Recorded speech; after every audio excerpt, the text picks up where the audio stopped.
Hi, this is Alex from devstories.eu. GeoDjango and PostGIS, episode 13 of 15. What if you need to know where a user is to serve them local content, but they have not granted you GPS permissions?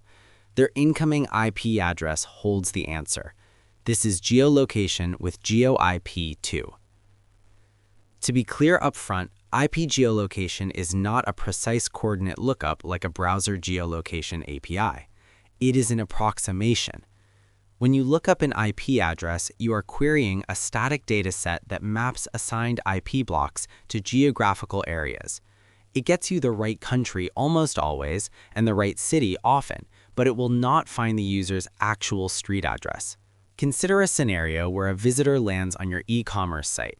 You want to automatically redirect them to their country's localized storefront or default a map center to their region purely based on their incoming IPv4 or IPv6 address.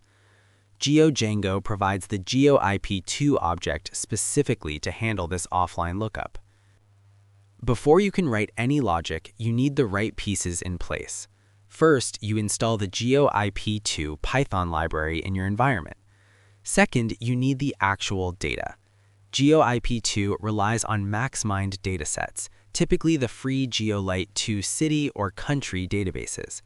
You download these files, which have an MMDB extension, and place them on your server. Finally, in your Django settings, you define a variable called GeoIP path and point it to the directory containing those files. Django expects to find specifically named files like geolite2-city.mmdb in that folder. With the setup complete, using the tool requires just a few steps. You import the GeoIP2 object from the Django contrib GIS GeoIP2 module and instantiate it. You extract the incoming IP address string from your request headers and you pass it to one of the lookup methods. If you only need broad routing logic, you call the country method. You pass the IP address in and it returns a dictionary containing the country code and the country name. If you need more granularity to center a map, you call the city method instead. This returns a richer dictionary containing the city name, the region, and the approximate longitude and latitude values.